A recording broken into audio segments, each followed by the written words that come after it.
उत्तरकाशी।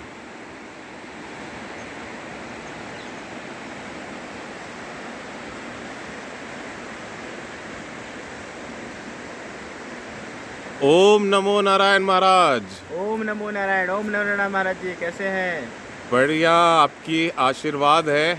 और आप क्या कर रहे हैं महाराज? बस गंगा मैया का आनंद ले रहे हैं। और जी ये बहुत हिमालय का दृश्य और माँ गंगा का तट आनंद से भरा हुआ है। तो आप भी आइए, हमारे साथ आनंद लीजिए। जी, भगवान की कृपा और आपकी आशीर्वाद से जरूर होगा। अवश्य अवश्य। तो महाराज जी, सत्संग करें क्या थोड़ा? हाँ हाँ, बिल्कुल बिल्कुल, करिए करिए। साधु का संग और सत्संग, ये दोनों का मेल तो अद्भुत है। तो महाराज जी बताने का कृपा करें कि संत लोग संसार को कैसे देखते हैं और कैसे आनंद लेते हैं। संतों की अपनी एक दृष्टि है, विशेष दृष्टि जिनको बोलते हैं। और एक संसार की दृष्टि।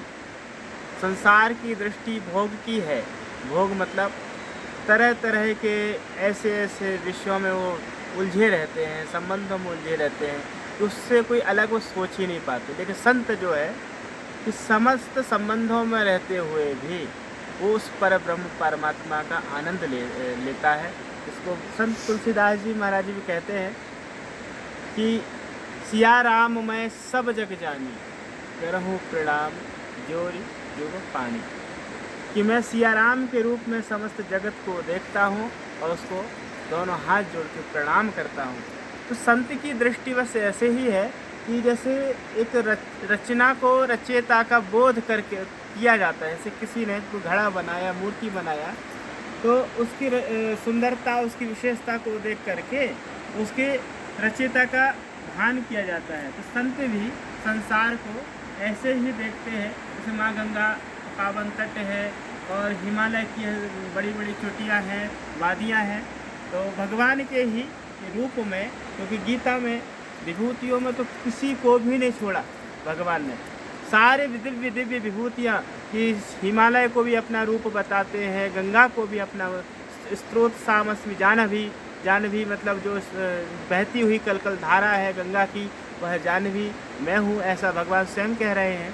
तो संत की जो दृष्टि है बस इतनी ही है कि भगवान के प्रतिरूप के रूप में इस संसार को देखते हैं बस। और संसारी व्यक्ति अपने भोग विलासिता अर्थात सुख दुख के झंझावात से छूट ही नहीं पाते। तो महाराज जी, परमात्मा के रूप में संसार को देखने का तरीका क्या है? हाँ। परमात्मा के रूप में संसार को देखने का तरीका और लाभ, दो चीज़ मैं आपको कहूँगा। अगर आप भगवान के रूप में सृष्टि को देखते हैं तो उसमें उसके प्रति उठने वाले विकार आपके अंदर नहीं होंगे। और लाभ तो विकार नहीं होंगे। और देखने का तरीका यही है कि भगवान की सुंदर रचना है। जब भगवान को तो हम इस नंगी आंखों से देख नहीं सकते, क्योंकि वो निराकार है परमेश्वर, जिसको हम वेदों में, उपनिषदों में, दर्शनों में हम सुनते आए हैं। लेकिन हम उस रचना के रूप में, जब संपूर्ण सृष्टि भगवान की रचना, भगवान की विभूति है, तो उस विभूति को भगवान की विभूति मान करके, विभूति का मतलब सामर्थ्य, और जो सामर्थ्य है वो भगवान का है, तो समूह सृष्टि उसका ही सामर्थ्य है। इसी रूप में हम संसार को भगवान के रूप में देख करके अपने उस रचना रचयिता का आनंद उठा सकते हैं।